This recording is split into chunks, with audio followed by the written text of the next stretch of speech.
It's another wonderful day of fishing. How's everybody doing tonight? Welcome to another edition of Shimano School. I'm going to turn my mic down just a hair. I hope everybody's doing well.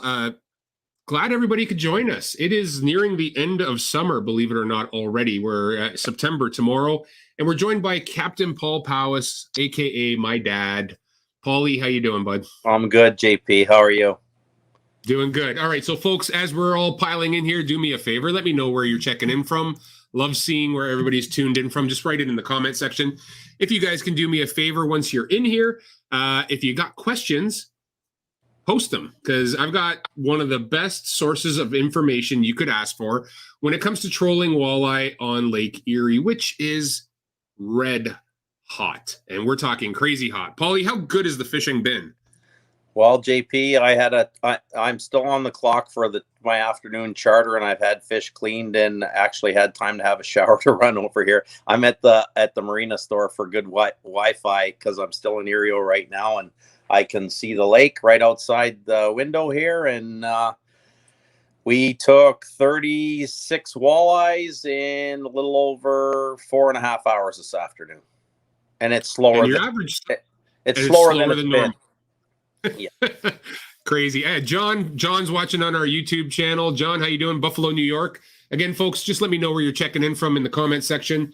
We'll let people pile in. We got about 50 people in already. So, Paul, I was down there with you a week ago, and I mean, it's been going all summer, hasn't it? Since right out of the gate. Yeah, so our season typically starts late June in Erie here, and because of COVID and all the different restrictions and the rest of it, I pushed my Leamington bite right off because we weren't allowed to fish, and we came here, and it's a long time ago, but I remember doing my shakedown on Father's Day, and we crushed them right out of the marina and haven't looked back since. Our biggest problem all year, JP, has been weather, and we had a lot of wind in July, and you know, we're chasing. It's east one day, it's north the next day, and we're getting a ton of different winds. I've never seen so much north and a lot of east. So yesterday afternoon, I talked to a guy over at the fish cleaning station, and he had a bunch of steelies hanging, and he was nice enough to give me his numbers where he was. So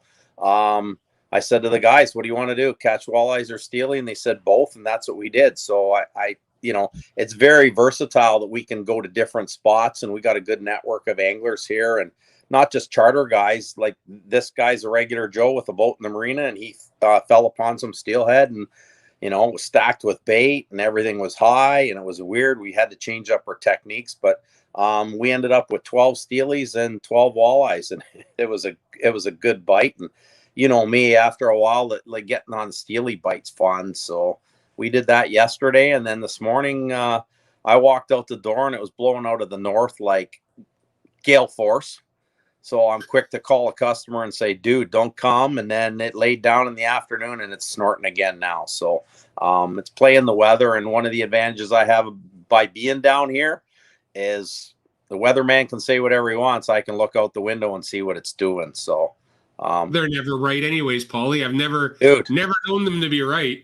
No, that's it. We all know that. And it doesn't matter how many apps and how many different places you're looking. The best way, if you open the door to the cottage, which you've been at a bunch of times, and you hear a roar, it's not lions, it's the waves hitting the beach. So we're not going. So, but yeah. I've been fishing a lot of rough water. So, and when the fish are here in the concentration that they are, that rough water, it's like, we're not going to be out the full 6 hours because it's only. Hey, look who it is, Paulie. The Bulldog. The Bulldog. Yeah. Troy just checked in from Delaware, Ohio. Hope you guys are doing well. All right. So, folks, as we're going through this is another edition of Shimano School. My name is JP DeRose. We're here with Captain Paul Powis, and we're going to be talking Lake Erie walleye trolling, which Paul knows more than a handful about. The idea tonight is to get you guys prepared. If you've never done this or you do fish Erie, we want to help you become a better angler. So if you have questions, fire them down in the comment section. We're going to get Paulie to get to them, but I'm going to help Paulie through a bunch of areas that I kind of want to lead him from A to Z because he's got all the answers, and I want to see if we can give you guys a bunch of information regarding this incredible fishery. So let's start with the fact that we are talking Lake Erie, one of the Great Lakes, the shallowest of the Great Lakes. But this has been a ongoing thing for a number of years, Paul, this record class walleye year class that's happening. It's what, the Maumee River that's creating all of this? Not just there. There's a lot of these fish that are spawning in the western end, and the islands and Peely and the rivers and the rest of it. But it's just the moon and the stars and everything's lined up, and it's good. Like, I've been doing this for 34 years, and the best quote I heard was from a writer out of Ohio that said, this is the good old days are now, not the good old days from the 80s when we pounded them. Like, we had a rack of fish today. They're all 4 to 6 pounds, and the clients took home 36 of them, which is like unheard of. And the numbers, they say there's well over 100 million harvestable walleyes. So, a lot. Wow. Before people get crazy, they got to understand that the fishery works in kind of it's a different dynamic. It's not like a lot of other fisheries. So commercial and sport are allowed to fish in Canada, and the US side, they're allowed their harvestable catch quota, and it's governed by almost 5 different government agencies. And most people go, 5 government agencies, nothing's going to get done. They all keep everybody honest. It's good. So the commercial guys get 25% of the total catch. The rod and reel guys get 25% in Canada. So that makes up 50. And then on the US side, they get 50, and it's all rod and reel because they don't have commercial or very little commercial. So really interesting. So one of the big things is they keep data, and they do try nets and the rest of it, and they have 100 million harvestable walleyes. So the commercial guys are like, hey, these rod and reel guys aren't catching their quota, raise ours because there's that many fish. So you got to look at populations. Like on the US side, you got Cleveland, you got Detroit, you got Pennsylvania. Like, you got 4 states, Michigan, Ohio, Pennsylvania, and New York. So they all have their government agencies running their fisheries. We have Ontario, and they have a collective unit that they do it. So one of the stats, and I get beat up by guys like, oh, let those fish go, let those fish go. What people need to understand is I let them all go. You know where I let them go too, JP. I let them go in the big Yeti on They go right into the big Yeti. So the same walleyes that we're catching are $19.99 a pound in the grocery store. That's the commercial end. The ones we're catching are fresher, and you caught them yourself. And the upside is they've been keeping data for the 34 years that I've been in the business. Immeasurable, less than 1% of our total harvest since they've been keeping records. Comes from rod and reel. Correct. Think about that number. Less than 1%. They write immeasurable every year in the data. So they're lobbying for more because we're not doing our part. But like Erie has a population of maybe 500-600 people. Port Burwell, Port Glasgow, Port Stanley, like collectively, they don't even make up Monroe in Detroit. So the fish are there. They're hungry. They put the feed bag on. They come over here to eat. We have deeper water. Erie's unique because it's a peninsula that sticks out in the lake. So if you look at it on a map, we're almost 10 kilometers, 7-8 miles out. You can get 50 feet of water 4 miles from the harbor. These ports further west from here, for them to get 50 feet of water, they got to run 15 miles. Right. As you get closer to the mouth of the river. Correct. Right. And in the western end, the water's a lot shallower. Like, I was fishing 70 feet of water today, and I wasn't 10 miles from home.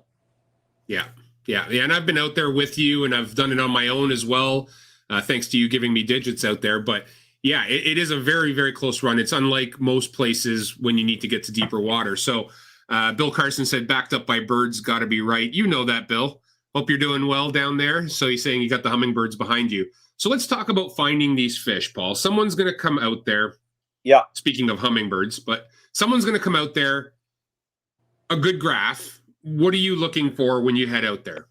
So I use my graph a little different than most people. My plotter is my best friend, and my graph is also my best friend. So I combine, and you're familiar with the One Boat Network through Humminbird, and it's all tied in with my Canon downriggers and my Humminbird and my fish hawk. So I have the trinity of my 3 favorite things to help me find fish. So I got speed and temp. I got speed and temp at the ball with the fish hawk. That data is all transferred through Bluetooth to my Optimum downriggers, and it's given me like I'm marking hooks and I'm marking bait, and I see what's what. So today it was a little weird because I've noticed this year, like I got my graph tuned in much better than I've ever had with battery issues that you helped me with, JP. And now with the definition that I have, I can actually discern between a sheephead and walleyes, because the sheephead are squiggly. They look like somebody was just etch-a-sketching a line, and the walleyes are nice big hooks, right? So you got your bait, and you cruise around, and I'm constantly looking, and it's all about our good friend Travis that told us years ago. It's all about burning fuel and covering water.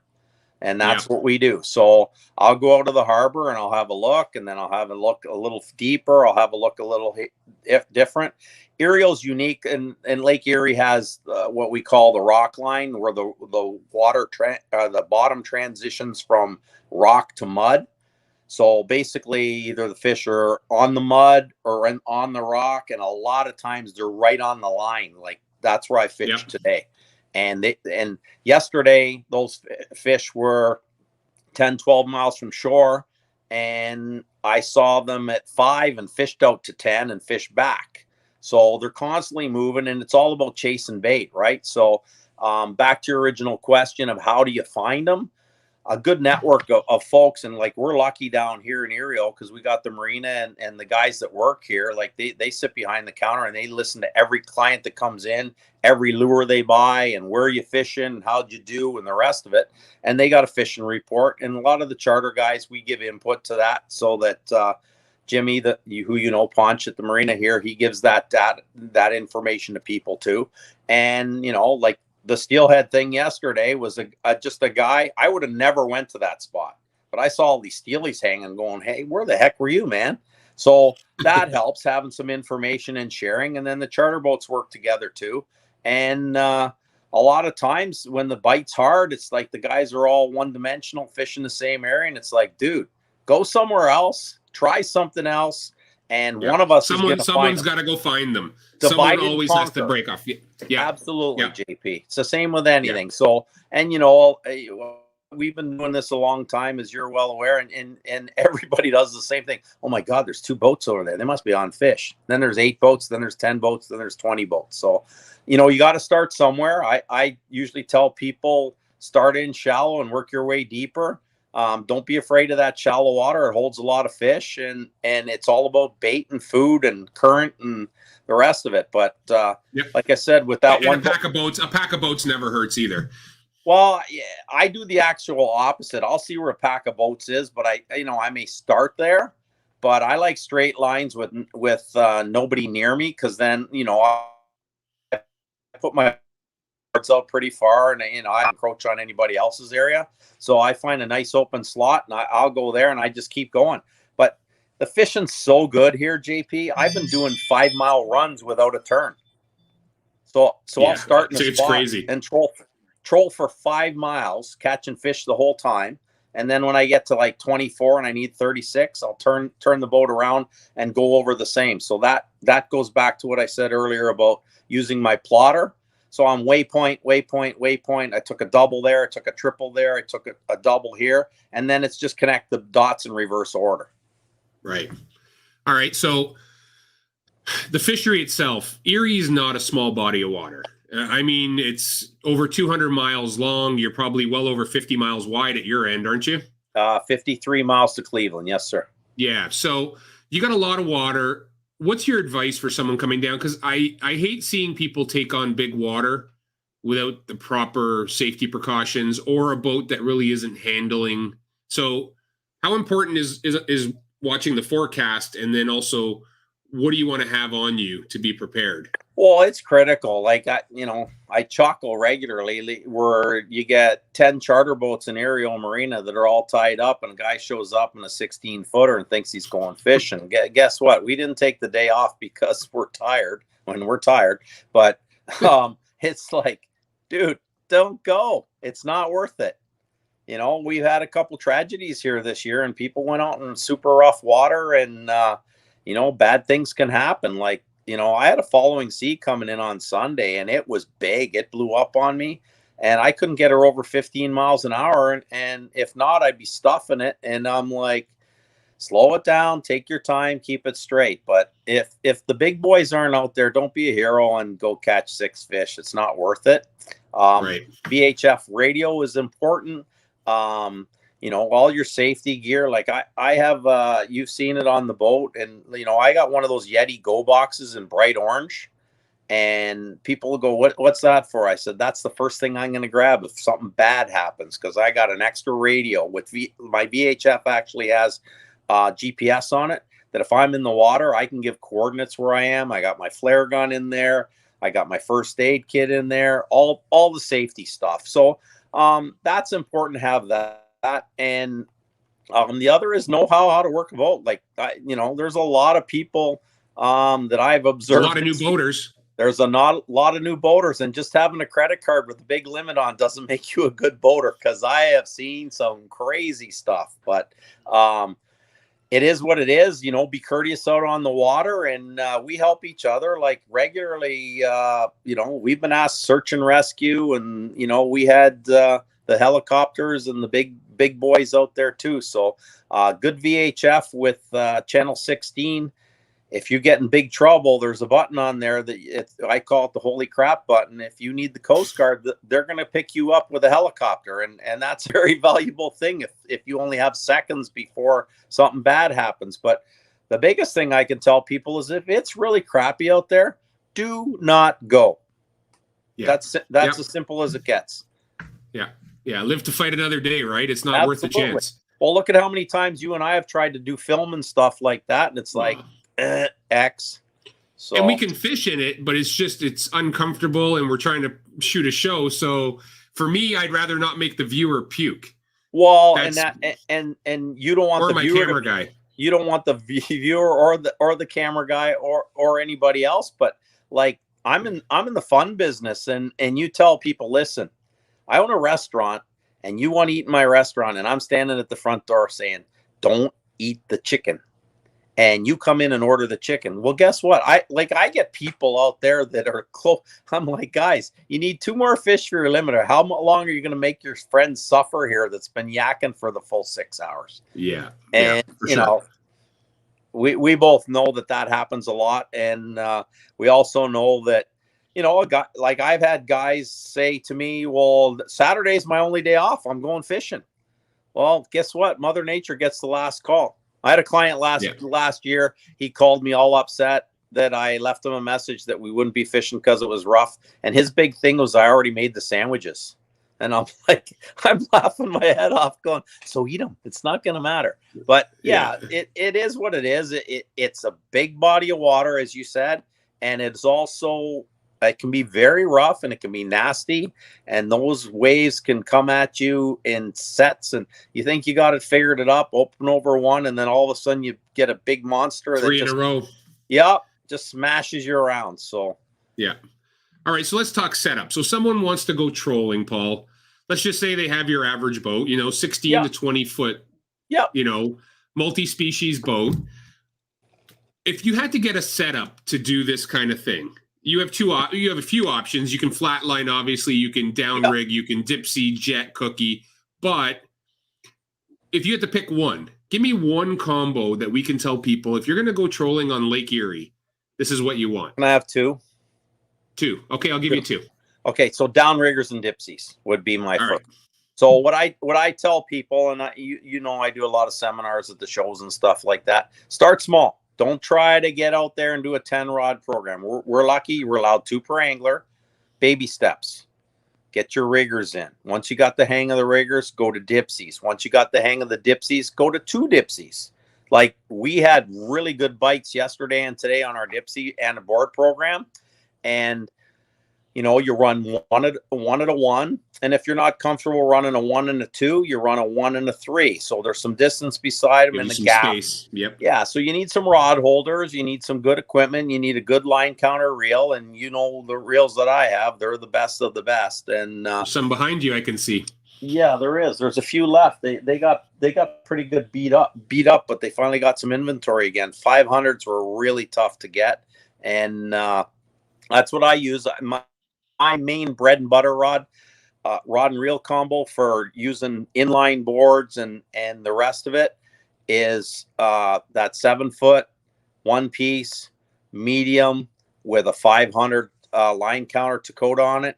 It's money for me. It's my bread and butter rod, and it's versatile as all get out. I do everything with it. I fish crankbaits off it. I fish jets with spoons off it.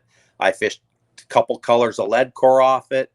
And that's my board program. So I run the big boards. They also make the small ones, which, if you don't want to spend the money for the big mast system and the rest of it, you can run your inlines. Yeah. So I use the inline offshore tackle boards, and that, you can do them in the smaller ones. If you're running lead core or something like that, you can get into the bigger size, the mag boards. But the biggest thing is in your spread that we spoke of earlier is keep it simple. So if you're out, with just, 2 of your children and you're allowed 6 rods, put 2 riggers and 2 dipsies out, and then play around with 1 planer board aside. Don't try to get 5 out there. Don't try to, you're looking for trouble. And one of the lines that I've been telling people, everybody asks me when they see the mirage of rods out there, like a big porcupine going through the water, is, don't you ever get tangles? And the line I stole from one of the guys who helps me is, if you're not getting tangles, you're not trying hard enough. And you get tangles. You get a big fish on one line, you get a small one on the other, and it's just enough to twist it up, and you're cutting and retying, and that's part of it. But don't get frustrated. Start slow, start small, and as you get confidence and you start catching fish, away you go. Like today on the radio, other charter guys are, hey, what program you got going? Because they were only fishing dipsies, and the dipsies kind of slowed down, but my boards were real good all afternoon. So you and I have talked about this before. You're in the bass boat and you try one thing, the next thing, the next thing, the next thing. I throw it all out and see what's working. And you've got a much more efficient way of figuring out what the fish want that day, because different depths, different size baits, different profiles, different speeds, everything. Yeah, so I can throw a dipsy program out, I can throw a board program out, and my rigger program out, and one of the 3, one of them's got to work.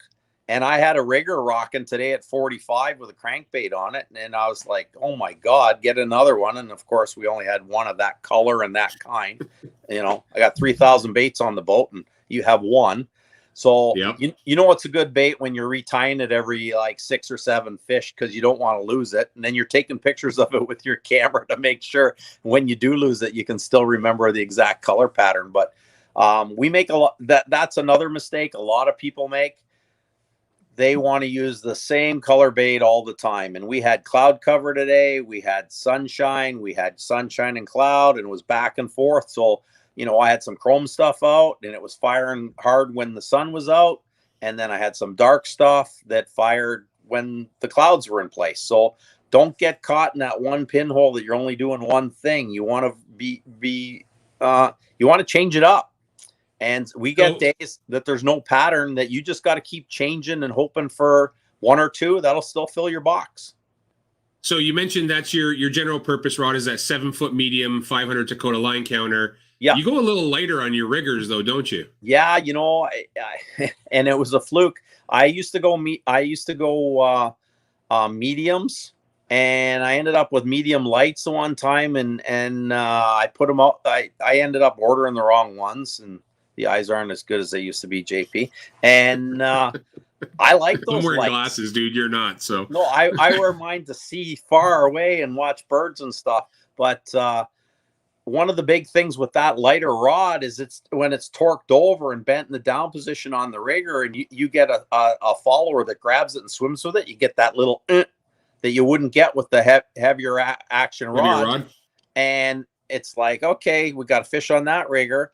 And you can walk over and say, who's up? And they're like, where's the fish? Watch, boom. Because you just saw that tip just go. And they do, you can get a 5-6 pound walleye, grabs it and swims along with it. So I like them. It's the weirdest thing there, Paulie. I don't understand how they do that, because you guys you're moving at a fairly good clip. You're doing 3.5 on the surface, 3 to 3.5, almost 4, depending on what it's doing under the water. Mm-hmm. And for the most part, you're pulling your baits at around the 3 mile per hour mark. Yes, sir. So these fish swim up, grab it, and swim with it, but they'll swim with it for half an hour if you left them there. They'll swim with it until you tell them otherwise. It's Yeah. like, oh, wow, what's this all about? And if you don't see that initial, like the rod's bent over like that, and it goes from there to there. If you don't see that, that's where you get in trouble. So what I do, and to offset that, I run all the same rods. So I run that 7 on the boards, and you'll have 3 that are out there like this, and one will go out of sync just that much, and that one's bit. And then the other thing that's been pretty cool the last couple of days is we've been having birds coming in on the line. So you're hauling one and you don't see the initial hit because you're setting a dipsy, and all of a sudden the bird gets over and he starts hovering over, and it's like, okay, middle one's bit. It's like an indicator for you. Yeah, it's an indicator. It's almost like fishing tunas down south or something. It's like birds. Birds are telling you, hey, dum you got to fish on that outside rod. So, but it's been good. It's been hectic, and there's a lot of fish. And the biggest thing that I don't understand for newbies here, back to the other thing, I've seen guys catch 4 fish in a row, 1, 2, 3, and then they just keep trolling farther and farther and farther. They don't turn on them. Turn on them for sure. Yeah. Because like I worked an area today that was probably 2.5 miles long, and then I turn and come back again. And my back to the plotter before, it looks like an Etch-a-Sketch. I'm waypoint, connect the dots. Okay, so we got people set up. So, if you're running dipsies or boards, you can get away with that 7-foot medium. Yeah. You got a 500 line counter. Line counter is imperative. So for folks, if you don't know this, if you're doing any kind of trolling out there, no line counter, you better be using like a metered braid. Like Depth Hunter from Power Pro would be a good choice. If you don't have a line counter, you can get away with not having one. But if you have access or are looking to buy a reel for trolling, get the line counter. It goes a huge way. Yeah, like, big time. And the beauty of the Dakota system is like it's repeat. You just took a fish. How far back was that bait? It was back 150 feet. Yep. Guess where it's going as soon as I'm done taking the hook out of that fish's mouth?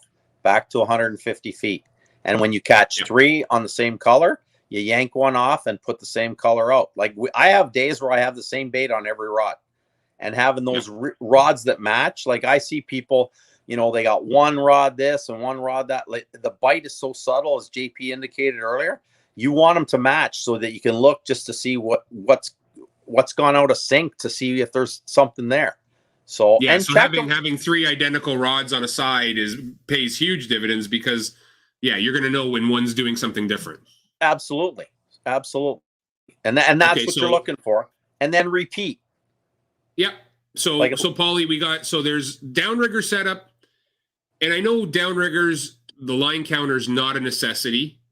It's not going to hurt you to have it, but it's not a necessity because you're using the rigger to bring your bait where you want it. Yeah. But the line between the two, for someone going out there, you use different lines on a rigger than you do on a dipsy or flatlining, correct? Yeah. So my 90% of my program is all Power Pro. I use the high vis on the boards because I like the yellow, the high vis yellow, so I can see those strikes. And then I use Super Slick too on my dipsies, and it's designed for you bass guys. But I like how smooth it is and how it lays on the reel. So I'm using Power Pro on both setups, but I'm using different kinds of Power Pro. And then on my riggers, I'm all about mono. And I use mono on my riggers, and I try to stay, 15 to 20, and it works really well. And I've been very, very adamant about, you don't need the braid off the rigger because you don't have a dipsy, you don't have a jet, you don't have a deep diving crankbait. Usually we just run a spoon or a stick bait off that, and you don't have the resistance that those other programs would entail. So that's the only place I use mono. I'll use mono earlier on in the spring if I'm bottom bouncing and in lines with crawler harnesses, but I'm fishing 16 to 20 feet of water versus what I'm doing here, which is, from 40 to 70. So, all right. Folks, go ahead. Sorry, Paul, let me cut you off here and give a little update. So folks, thanks for joining us again. This is another episode of Shimano School. We're here with Captain Paul Powis. He's coming to us out of Erie, Ontario, on the incredible walleye fishery right now, Lake Erie. Lake Erie is always known for its smallmouth bass, but if you don't know, it's experiencing record years for walleye the last number of years. And Paul runs a charter out of Erie Marina, where he is actually talking to us from out of the store there that actually has gear. What a tough thing to find this year, Paulie, is gear. Yeah, how hard has that been?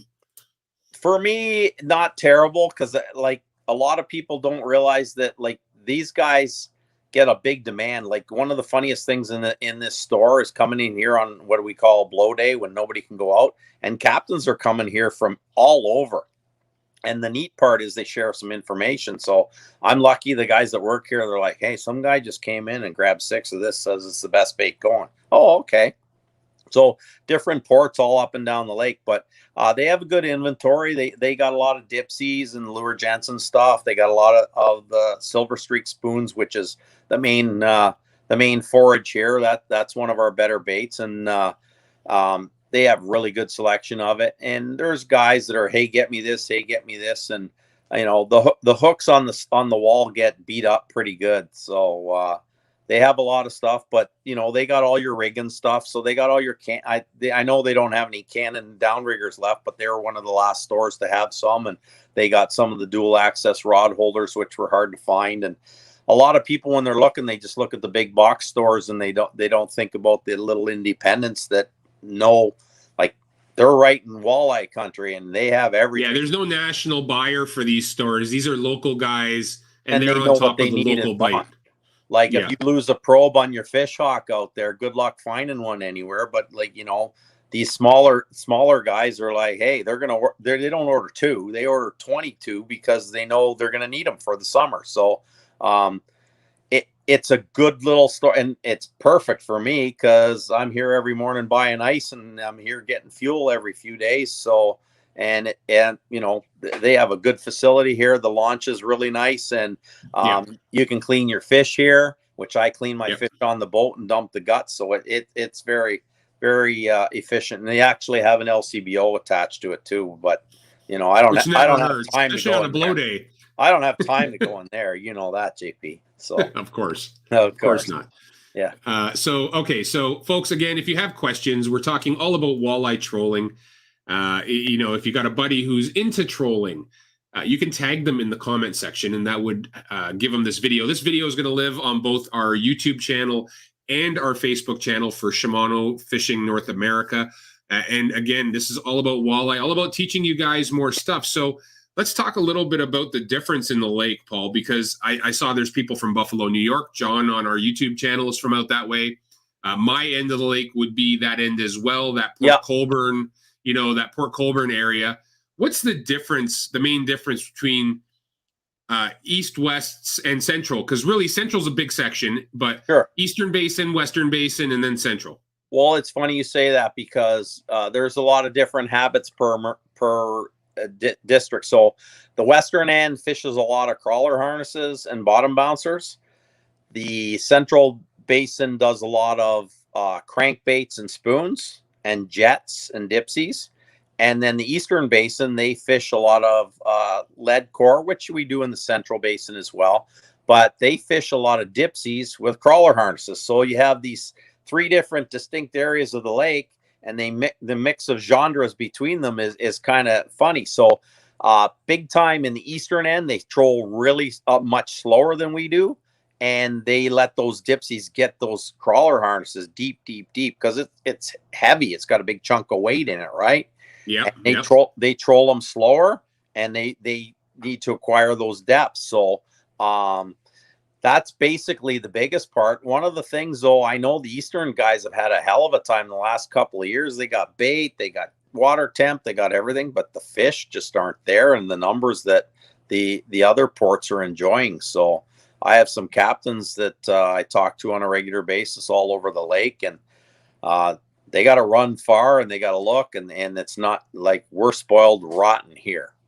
And oh yeah, you guys are. I mean, it's if you can actually go more than 3 minutes without marking good hooks, I'm Yeah. amazed. Yeah, it's like, and they're everywhere, and it's like, okay, where do I want to go? So we're lucky that way, and like, there's some really good captains down at the eastern end that they're fishing their guts out, and you get 10 or 12 fish on a trip that they're thinking they won the lotto, and when we're here, it's a lot tougher, so or it's a lot easier. Well, speaking of the eastern end, John here is watching on our YouTube channel. He's from the east end. And he's saying, when trolling with all these rods and rigs out, do different size walleye behave differently? And if so, can you target for larger once you know what's working for the bigger ones?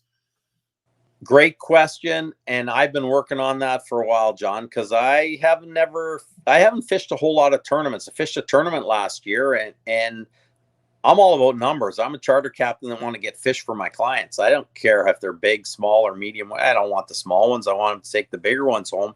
But the first thing I could tell you that I've learned over this year, because we got a lot of dinks out here too, and the dinks seem to be higher up in the water column.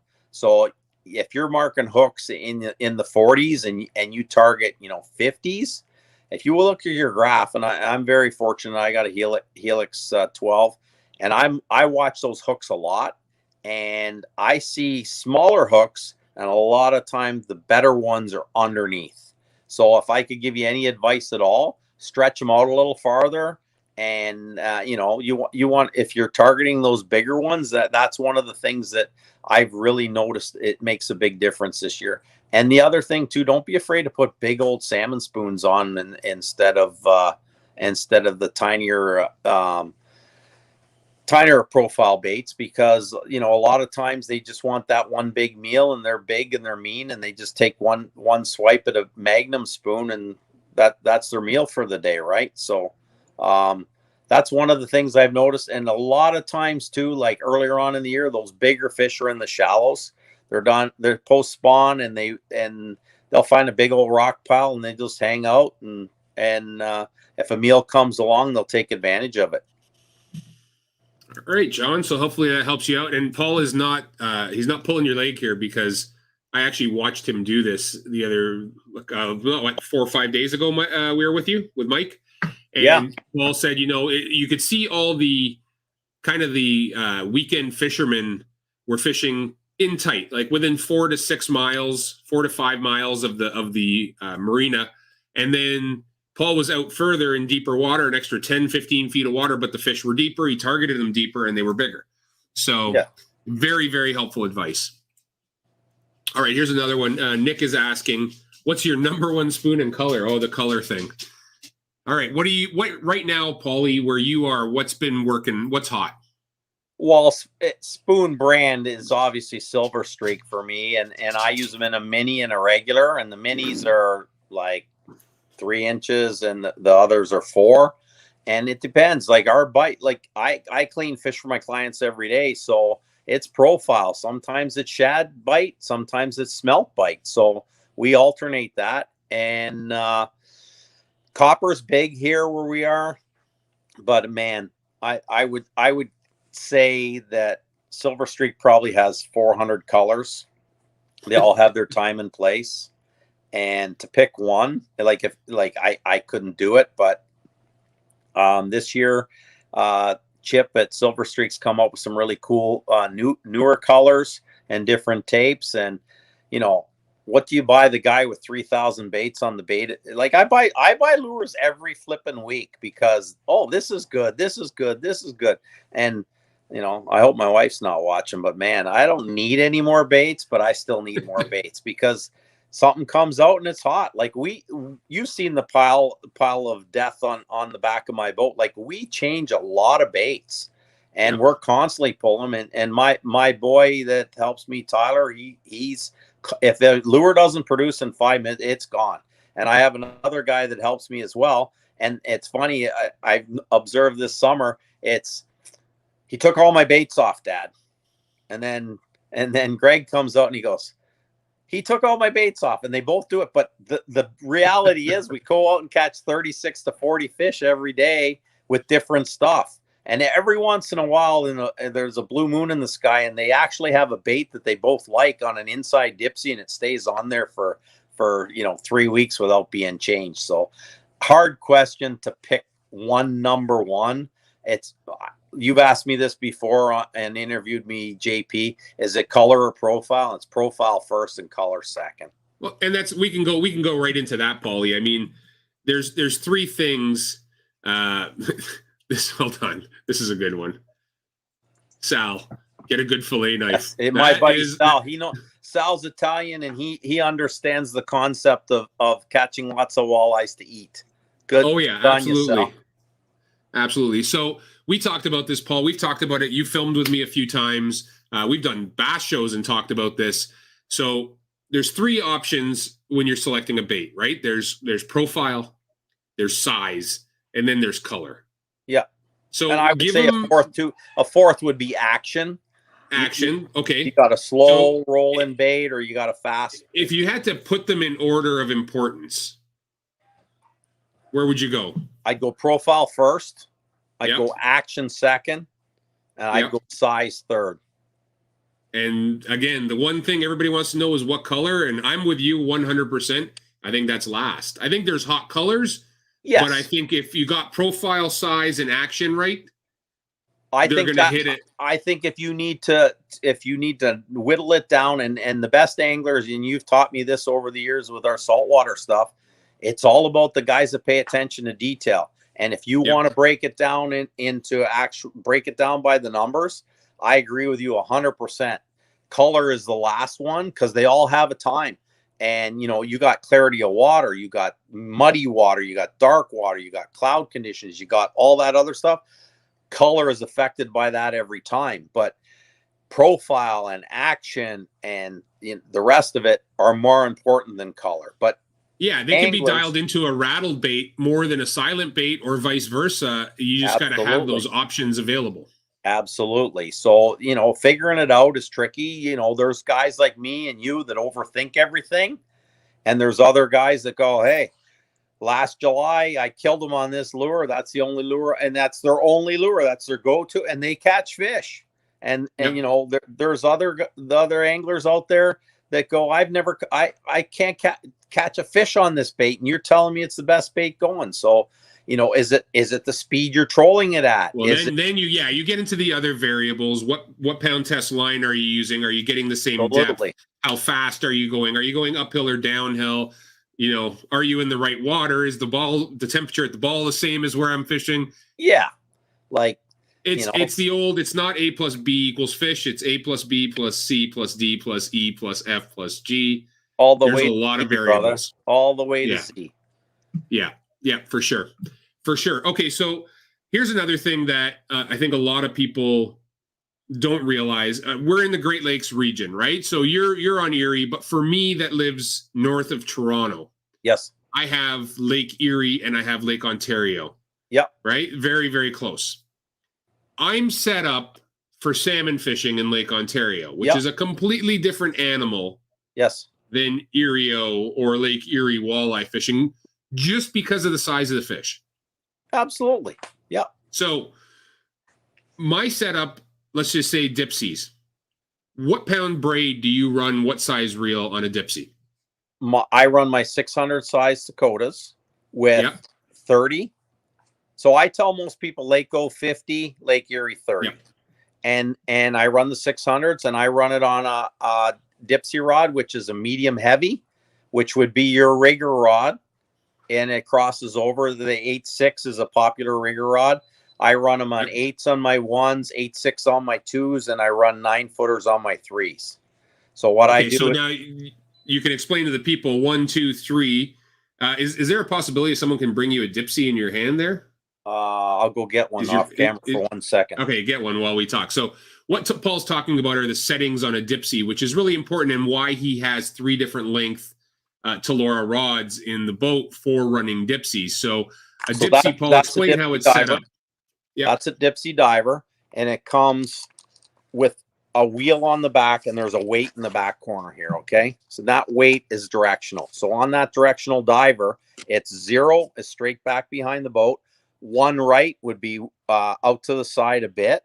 2 would be out to the side a little more. 3 is out to the side further. So we run them 1, 2, 3. and it's directional. Like I said, on the very back of the thing, you can see it there, left and right. So the one thing that I tell people is this may have a chunk of lead in it, but it also has a brain in it. If you tell a left-handed dipsy setting to go out on the right side of the boat, it's not going to listen to you. It's going to go out the other side. So be mindful of that. And it's the direction you're facing, not looking back at the back of the boat. So we set a 1, which is tighter to the boat. It's just outside of the downrigger. We set a 2, which is a little further out to the side, and we set a 3. And if you get them all cooking, I use it what I call, and I don't know if this is for everybody, but I use the 20 rule. So if I have a bite going at 100 at a 1, I'll put my 2 at 120, and I'll put my 3 at 140, 150. And they're not deeper or anything. They're just beside each other in the water column. So one's closer to the boat, the other one's over here, but it's at the same depth. So we've been targeting 40 to 50 feet down, JP, for quite a while here. Yep. And a 1 at 100 is firing as good as a 3 at 140. Yeah.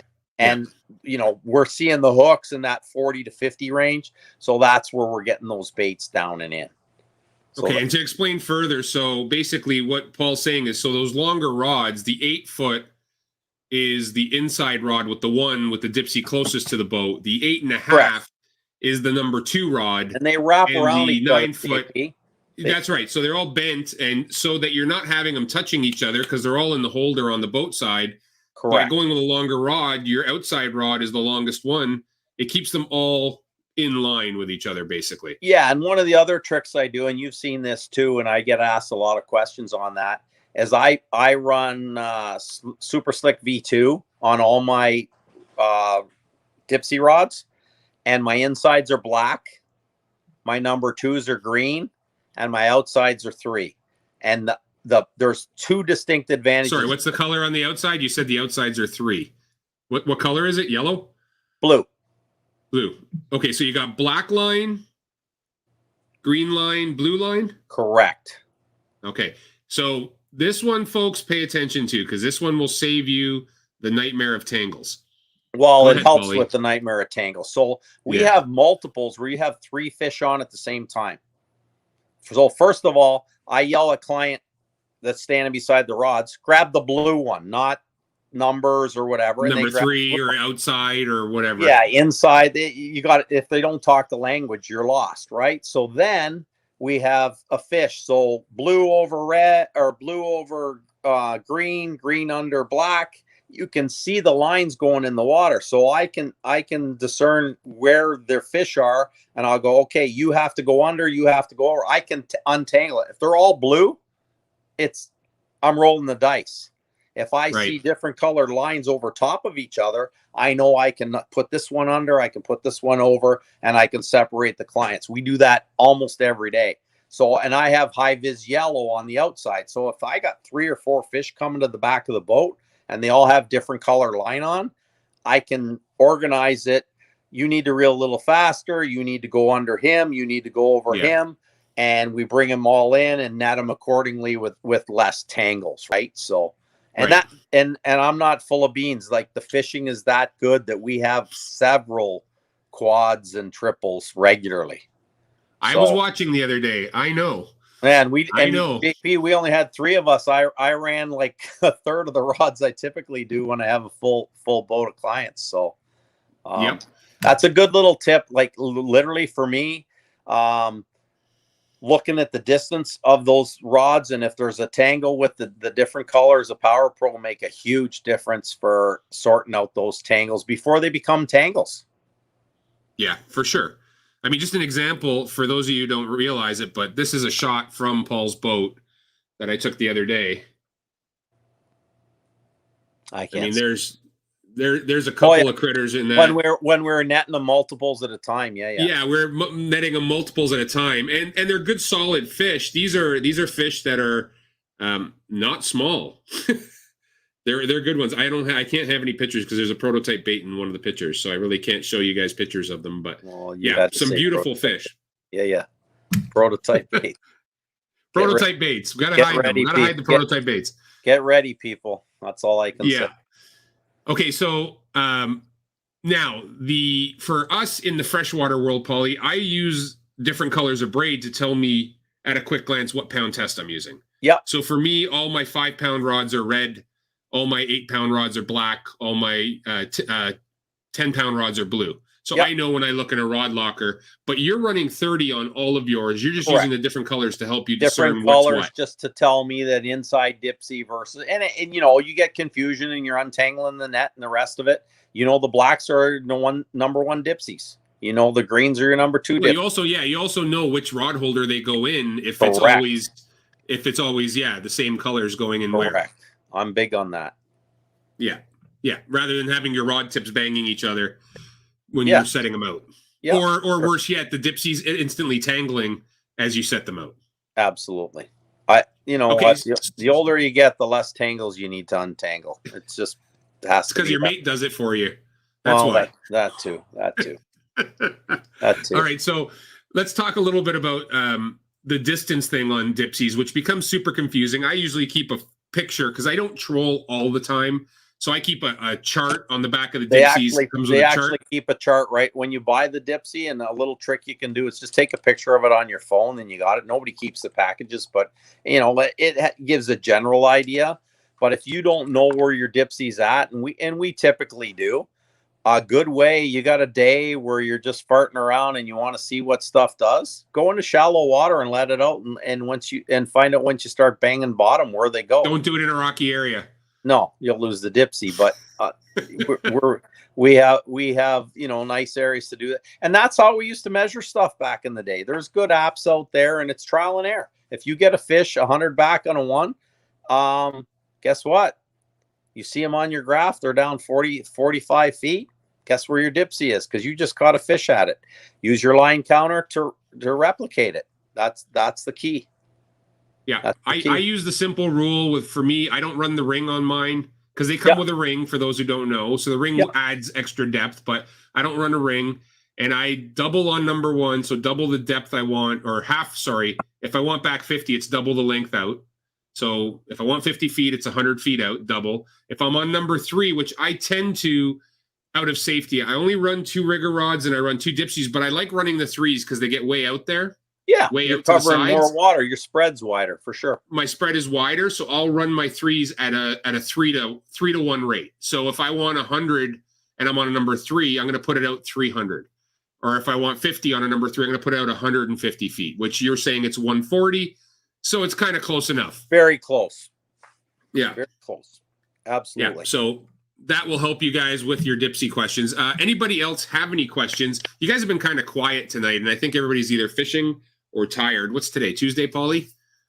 I have no idea what day it is, JP. It's Tuesday. It's another charter day for Captain Paul down at Erie Marina. Yes. So, folks, again, this is another episode of Shimano School. We're here with Captain Paul Powis talking walleye trolling. If you haven't, and you could do me a favor, click the share button. That helps us get the word out. If you got a buddy who has been going down and fishing walleye on Lake Erie trolling and could use the help, there's a ton of great information in tonight. Slow pier fishing. Mike, what are you talking about, bud? Mike Howard's saying he color coordinates all his rods, which is a good way of doing it as well. So you actually know where everything is. Mm-hmm. He's saying slow pier fishing. Are we talking the salmon, which is starting to happen as well, Paulie? This is like the Chinooks on Lake Ontario are starting to infiltrate in. Yeah, I had a buddy send me some pictures of some stagers already, and I'm surprised how dark they're getting. I think it's the warm weather. I think the water temperatures. What's your water temperature right now, Paul, on Erie? Surface, 80 degrees. 80. Yes. That's a lot of water to be 80 degrees. Well, and it is like 40 feet down today was 76 degrees. Yeah, that's so you're not finding any like thermoclines. You're not finding the whole water moving around. I am, JP, but the weird part is there's nothing in it. Like I find that cold thinking I'm going to find smelt heaven. And yesterday, like I said, we got on those steelies. They were in 80-degree surface with, I was getting them 24 on the ball in 77 feet, 77-degree water. And I had steelies on that didn't know they were steelies. They came in like walleyes. They didn't fight. And then all of a sudden up pops this silver bullet behind the boat. It's like, dude, and they can't fight in that. Like, they need that cold water. But typically the smelt are in that cold water, and then you can dial them in. Yeah. It's warm. But there's no cold water around. Well, there's some, but there's not much bait in it. Right. It's bizarre. It's been a strange year for that. But figuring all that out is what keeps charter captains up at night, right? So that's what you guys have a good network down there. I see lots of stringers full of fish coming in. So yeah, that's a good sign. It's a catch and keep fishery. And like I said, the same walleyes that we're catching every day, they sell them in the grocery store for $20 a pound. And, a lot of my clients have figured out they can enjoy a day out on the lake and come home with enough groceries. It's like, like I got a lot of families that bring, mom, dad, and 3 kids. And they take home, 30 walleyes, and they got enough fish to last them a whole year. And talk about, harvesting your own fish and taking care of it. We bleed them and ice the crap out of them, and people take them home and eat them right away. And like the guys today, that's their 3rd trip. And I go, you must have some really good fish fries. And he goes, we got none left. They take it home and they have a big fish fry and invite everybody, and they say it's magic. So nice. I like that. I like when, there's nothing worse than a guy catching a good limit of walleyes and going, I ate those up at Christmas time and they were a little, and I go, dude, eat them fresh. That's when they're the best. Right. So, but there's nothing like the day of for walleye. Well, I'm sure the ones that you took home didn't last long. So, actually, Mike took all those. I still had some, Paulie, from my last trip to Lake St. Francis. Yeah. So, they are, for tasty walleye, they're right up there for me. They're LY feeders out there, and I don't know what if the forage has anything to do with it. I've had them from Erie, and they're phenomenal. Yeah. But I find them a little bit sweeter in the St. Lawrence for some reason. Maybe they're eating gobies, which would be completely gross. Yeah, probably. I don't know. I don't know. All right, bud. Well, listen, we have kept you for an hour already, believe it or not. Wow, we got off easy with the questions, eh? Yeah, we did get off easy. It's, and it's tough because we're going into school starting next week. Haha, kids. We'll throw this out there that if anybody has any questions, I'm easy to find. jpfish.com. You fire me a question. I'm retired once this season's over. If you got some questions, feel free to ask me about rod selection, equipment, that sort of stuff. Throw that out there. And like I say, if you're in the market for some Telora Dakota stuff, they're well stocked here. And I know a lot of other stores got wiped out. So give the guys here at the store a call and they'll hook you up. So maybe it's always good to see product. Yeah, it's always good to see product. We've gone through the last couple of years, buddy? So yeah, for sure. So there you have it, folks. That was a episode on walleye trolling on Lake Erie with Captain Paul Powis. You can find him on Facebook. Obviously, he puts pictures up not as often as I'd like him to. I keep telling him to put pictures up, and he says, I'm too busy as it is. I'm double booked all the time. But Pete, true story. If I put a picture up of the stringer that I put out today, I will get 25 phone calls for a guy that wants to go chartering on Saturday. And I'm like, guys, I'm busy. I'm booked. And out of necessity, like, I'm terrible for my social media presence just because I can't field all those phone calls. So yeah, I hear you, and I know how busy you are. But folks, if you do want to check out Paul, find him on Facebook. You can ask him questions. You can ask some questions here. We'll keep an eye on this as well. And if you are looking to test out, how much longer is this fishery going to go for, Paulie? How much longer for the walleye? Well, I'm watching the weather, and like tomorrow's looking tough already. Thursday looks crappy, and we're thinking that we're going to get some of the residual from the hurricane stuff to come. You get the wind and the rain, and it messes stuff up. But I'm hoping it hangs on for a while, but I'm optimistic that I have a wife that says never book a charter past Labor Day because you always end up canceling them. And I hate when she's right, but it's coming to an end. And I canceled a lot of charters earlier on in the season that I'm trying to do some makeup stuff. But I hope we get a couple weeks yet. So see what happens. Well, I hope you get a few more opportunities out there. And again, folks, I appreciate all your time tonight. Thanks for hanging with us for another Shimano School. We will be back in 2 weeks, so not this Tuesday coming, not the day after Labor Day, the week after. We will be doing another one, and we will post. So hope everybody stays well. Paul, thanks very much for your time, bud. I super appreciate it. Hey, JP, always a pleasure. Appreciate you, man. All right, we'll talk to you guys soon. So everybody have a great night, and we will see you in a couple of weeks. Take care.